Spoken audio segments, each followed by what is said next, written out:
Hello mate, welcome back to the channel. So today we are going to be doing something a little bit fun, and as you can tell by the title, we are designing another Ascendancy class. Now if you're familiar with the channel, we have done this for a very long time, designing the core Ascendancy classes. However, this time we thought we would have a stab at one of the hidden Ascendancy classes. So as you know, we've got the Abyssal Lich in the Rise of the Abyss League, and for Fate of the Vaal, in the interview with Ziggy D, Mark neither confirmed nor denied, but he had that kind of cheeky grin on his face when he talked about it. So, there are two major ideas going around the community of what this hidden Ascendancy could be. One being the Gemling Legionnaire. We get like a Vaal corrupted Gemling Legionnaire. The Vaal being famous for chucking gems inside themselves, experimenting with this stuff, so that makes perfect sense. And then the other one is the Bloodmage. This is the one obviously we're going to be exploring today. And we've seen the boss arena where you will fight Atziri and the Uber versions of her, I guess, as you power her up. And there is a literal bloodbath.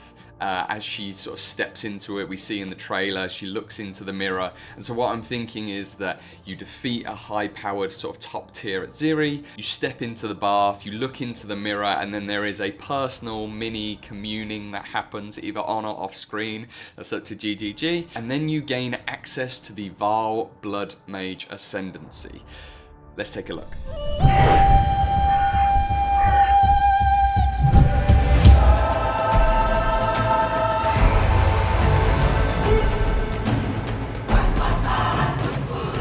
Alright mate, so here we are. You can see the full tree here. I'll be switching back and forth between the regular Ascendancy tree and what we've got in game. You can see it is a sort of similar shape. It's very much inspired with this one little bonus kind of meme node in the middle. So on the left here, in the top left, you can see we've got sort of a description. I did a little like lore thing. You can pause here and read that if you want to. We'll start off with the Vaal Sanguimancer. This is the free node that you get from the Bloodmage. By default, it's exactly the same. You know how this works. You gain life cost and life remnants. But with this one, we've just added an extra bit where your life costs for skills are lost over 4 seconds. So there's a little bit of mitigation there, which is kind of just like a little bit of a boost. All right, next we're going to go down this left side. And so in the standard Ascendancy, this is your damage, kind of your main damage scaling side. You're getting crit chance and then crit damage based on your life. And this is one of the key distinctions I wanted to make. I didn't want to go crit with this. I wanted to offer a different kind of damage scaling. That is with ailments. So first we've got steps of Ascension. The temple steps are slick red with the weak. Every 10 levels you gain 5% increased ailment magnitude and 5% ailment duration. Super simple node. I like the idea of this kind of 2-pointer just being something that scales with you. So when you take this at like, level 30, if you wanted to, you're getting a nice little bonus. But as you go up, it just gets more and more powerful over time. And then if you want to carry on down this theme, you can come down to Bathed in Blood. This offers a bit of offensive, a bit of defensive. It's a little bit wordy, but I think it'll make sense why. Enemies you inflict ailments on gain 1 stack of corrupted blood per second. Corrupted blood deals 50% of your max life as phys damage per second. And then you've got the defensive element of this. So regenerate 0.1% of life per second for each instance of corrupted blood around you. And that is multiplied by the monster power. There's a maximum on this up to 10% of your life per second because it could just go crazy. But the idea being that this needs to work when you're around a boss, right? So bosses have 20 power, or unique enemies have 20 power. So if you're just fighting them, there's no adds, there's no sort of additional monsters around, it would be absolutely useless. So what we do, we take that value, we multiply it by 20, and that will quite comfortably get you to that 10% life regen cap. Now, this is quite powerful. Again, the numbers, this isn't a balance thing. This is just like concepts. This would obviously have to run through like a full QA process, and people that know the game way better than me, probably some of you guys. But then there's a nice little bonus as well. We're unaffected by corrupted blood. Corrupted blood seems just like ripe for this kind of ascendancy, so I wanted to add some nods in there.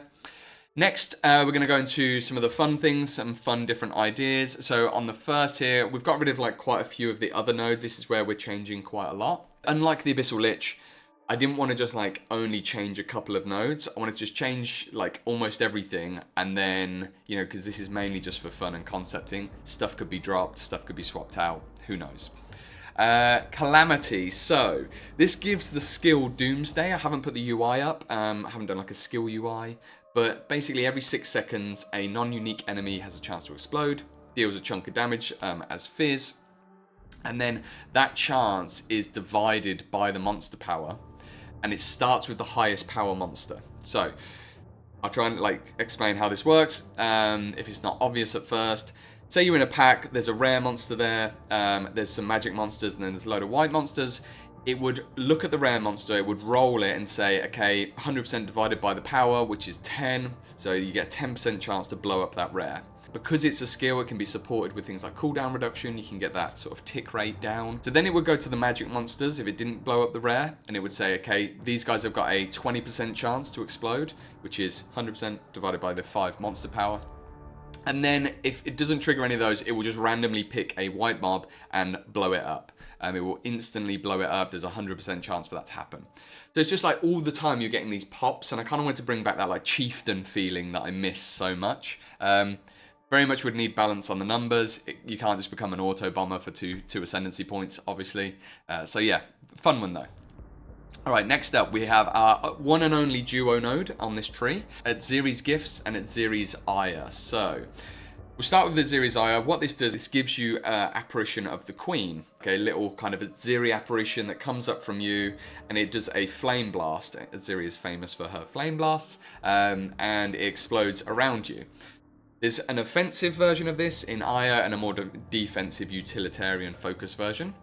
Atziri's Ire aggravates any bleeds and ignites on the enemies that it hits, so that's the bonus it adds on top of the Flame Blast. Again, Apparition of the Queen is a skill, so you can support this, you can make it interesting in, gain added damage, it can, be a utility thing, whatever. On the flip side, we've got Atziri's Gifts. When Atziri releases her Flame Blast around you, it will remove all ailments on you, and it grants you a random charge per ailment removed. So there's an option for some interesting like self-ailment kind of build here to gain charges.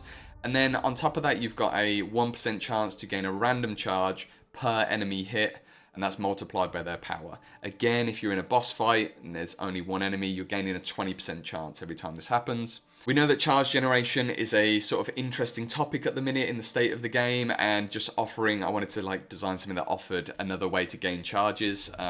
If you wanted to do like spell totems or something like that, for example, could enable, this Ascendancy could enable that. We'll miss the meme one for now, and then we'll move over to Blood is All. So this is very much kind of copying what Blood Barbs does, except for it's not reliant on curses, and it is also all damage. So you could add the curse note, like the curse thing back on here just to make more parity between the two. But the key principle here was I wanted to offer an alternate way to add chaos damage into like these bleed and ailments things. So that's the really important side of this, is that your chaos damage can now also inflict bleed. There's a lot of synergy that has like been added with some support gems to try and make bleed and poison kind of work together or bounce off each other. And I think this node could do something, enable that kind of play style up on that side of the tree. You could maybe actually just say that elemental damage doesn't work and it's only chaos damage. That might be another way to do it. All right.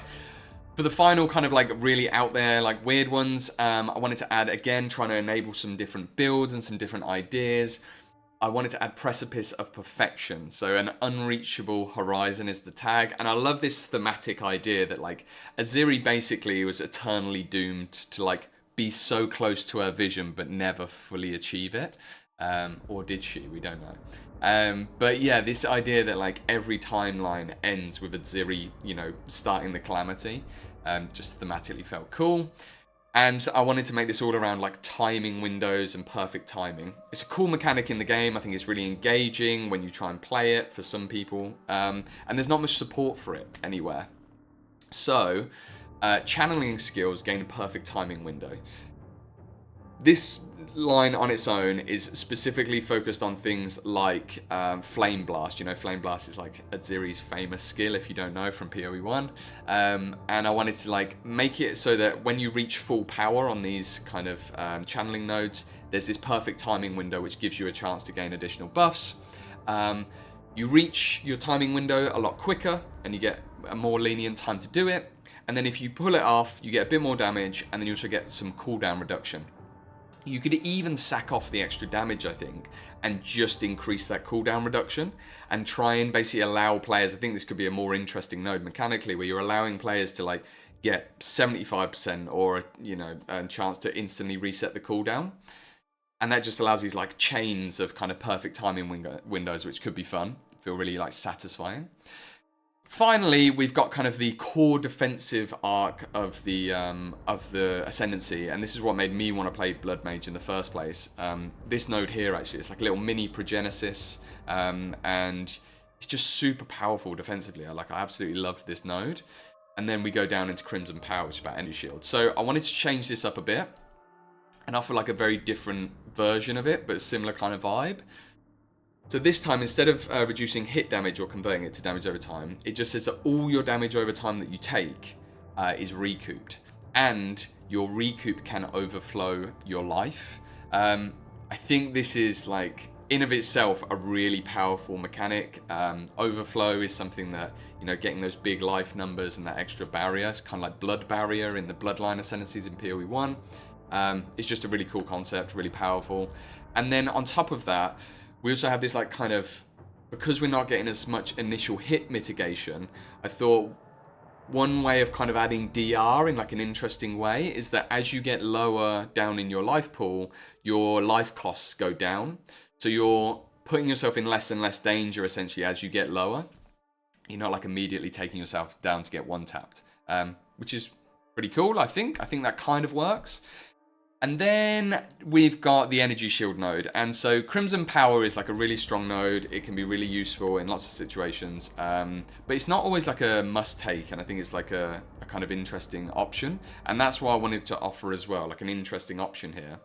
One of the big things about the current like meta of the game is that there's no obviously life scaling nodes on the tree. And this 33% number might be, you know, way off, way up or way down. But the idea is that this allows you to essentially get like life nodes on the tree. So you lose all your remaining energy shield, but it takes, you know, say you've got 2k life, 3k life, and, you know, 10k energy shield or 9k energy shield. You can then swap all of that over to life. You're getting like 6, you know, 5, 6, 7k life. And then on top of that, you are able to then overflow that life, so that's another multiplier. As well, I then thought, okay, why don't we just chuck like the Eternal Youth kind of life recharge mechanic on here without the downside? That might be too much, who knows? But yeah, that's the core idea, just a different way to use Energy Shield in your life. All right, finally, we have the kind of meme node that I was talking about, and this is Quadniplatxl. It says 4 rings of power were given to the Vaal. It's a little bit of a nod to the New Zealand Lord of the Rings kind of thing, obviously. But the idea is that you basically get 4 gem slots that you can put corrupted gems into. They are increased in level and some quality. And they become like your little quad titty laser beam thing, which just is obviously ridiculous and stupid. And that's why I like it. Alright, so that is the full Ascendancy tree. Hopefully this gave you a bit of fun whilst we were waiting for the league start. Usually what I'll do on these, I'll sort of pick my favourite node and give a couple of build ideas, so I'll do that now. I think the first thing that comes to mind for me is favourite node, Calamity. I just miss that like chieftain. I really enjoy that like variable dopamine thing, right? Like I'm super susceptible to that. So getting these like pops every now and then, I think will just feel really good, and being able to get that cooldown down like really low could be a fun sort of auto bomber, like mini auto bomber style thing. And then in terms of builds, I would say, I think the first thing that comes to mind obviously is like a Flame Blast build, right? Like even just thematically would be awesome. So I would take, yeah, Atziri's Ire to like, you know, get the Ignite and the Bleed. Also get that double Flame Blast that's going off from the Apparition. We'd take Blood is All in order to get obviously the Bleed Magnitudes. Precipice of Perfection in order to, you know, get our own channel happening sooner and more often. And then probably Steps of Ascension if we wanted to go full damage, or we could take the defensive node and build into recoup and stuff, which I think is an underrated defensive option, to be honest. It's nice to have something outside of the Chronomancer that could do that. On top of that, another build I think you could do actually would be, again, using like Precipice of Perfection, would be like a bleed bow build. So we don't have gladiator in the game, right? So You could do a bleed bow. You could take blood is all, so you could even add like Ellie damage or, you know, poisons or anything like on top of that. Get Atziri's gifts, and so this would give you constant or like, you know, fairly consistent frenzy charge generation. You can use that to empower your snipes. But you wouldn't even need necessarily blood is all. I would probably then say you could do something really interesting with that side of the tree, coming down to the right and do like evasion energy shield as like a bleed bow kind of character. I think that could be really fun. I'm sure you guys have your own ideas. Please let me know if you think there's like some interesting build ideas that might come out of something like this. But ultimately, I would love to see something like this in the game. Whenever I design these, I always think, like, you know, there's a little part of me that's like, maybe, you know, we get something like this. Maybe I'm close. Or maybe in the future, you know, one of the devs watches this video and thinks, that's a cool idea. So you never know how this stuff might happen. I want to give a big shout out to a couple of creators, Lalcahol and Dreamcore. You know them, you love them. Cheers, guys. Thank you so much for the feedback that you gave me on this. I sent it to them, like, you know, just before I put this up, and they definitely helped me, like, in terms of this whole tree on the left was going to be like a Vaal Soul thing, and they were like, you know, we were sort of talking about it, and they were like, decided kind of against it. The guys on Discord, you guys that replied to the community post that I put up on YouTube, and just helped me kind of flesh it out. There's always something I've missed, which is really obvious, so yeah, appreciate you guys for that. The last thing to talk about is the league start, 0.4 Fate of the Vaal. Obviously super excited about it, super excited about the league mechanic incursions, one of my favorite things. I'm really hoping that the design has some legs long term and it kind of is engaging. It's an engaging loop. Obviously it was inspired by Loop Hero, so hopefully it is. But obviously it was inspired by Loop Hero, so hopefully there is some fun to be had there. Obviously it was inspired by Loop Hero, so hopefully it was inspired by Loop Hero, so hopefully there's some fun to be had there. And then, yeah, like everyone, a bit disappointed that they're pushing back to 0.5 for the endgame reworks. But one of the good things is it means, you know, they're obviously taking it very seriously. They want to do it right. It gives them more time. So, you know, it's cope, but it's, you know, we are a very hopeful channel. And I think hopefully it just means that they get to really define and push it and be a bit bolder even maybe in their designs that they were kind of considering for it. So that's that. Oh yeah, fingers crossed for Tota as well. Really excited to see what they do with Tota in 0.5. Finally, some people have been asking me about what I'm going to league start. I won't make a separate video about it. I can just talk about it here. So, you know, if you're not interested, that's fine. I'm going to be doing a Pathfinder Wolf build, going into like poisons with Plague Finger. We've gained so much from losing the 2 travel ascendancy points basically for the elemental defense layer and for the poison, double poisons. So we can use those points to then take our travel nodes, get global defenses. We're going to be doing like an evasion energy shield build. So building up our defenses a ton. We'll go CI so that we can reduce our affix pressure for chaos resistance. That will allow us to chuck loads of attributes on our gear, which we can then convert directly 1-for-1 into global defenses. We'll build a ton of evasion, get the deflection rating from that, and then some energy shield recharge, get that down nice and low. And so with the pack size reduction thing, we'll be getting less hits coming in, less things to stop our energy shield recharging. It's all like leaning that way and feeling very good in that sense. On top of that, in terms of like, you know, damage and damage scaling and stuff, Wolf this is why I'm not going to make a video about it. I'll play it, see if it's good, and then I'll share what I find, if it is. Wolf looks really good. It looks like you're going to be able to get that attack speed up really high with the basic shred attacks. And I think the final attack does 2 attacks in one, and there's that support gem, Crescendo I think it is, that will double that again. So we're going to be able to get to our 8 poison stacks like pretty quickly. On top of that, we can use a quarterstaff in our offhand for Falling Thunder. We'll get a load of charge generation, maybe from Killing Palm. I mean, if you're still watching this by now, you're probably interested in this concept, so I will go into a little bit of detail.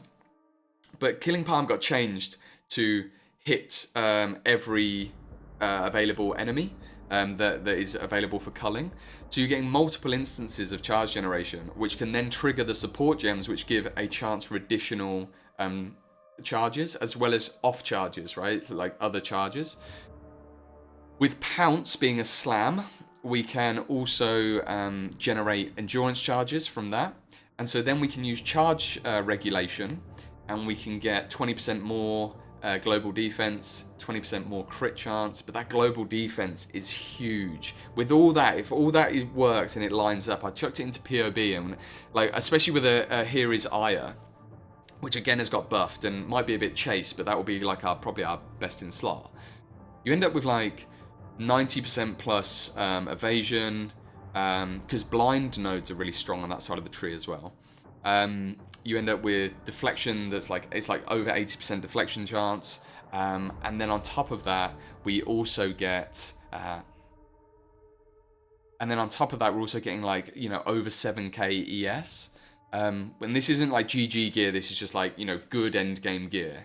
So the scope of it seems like really, really strong defensively, and then offensively, that's where the real kind of like mystery is will this scale?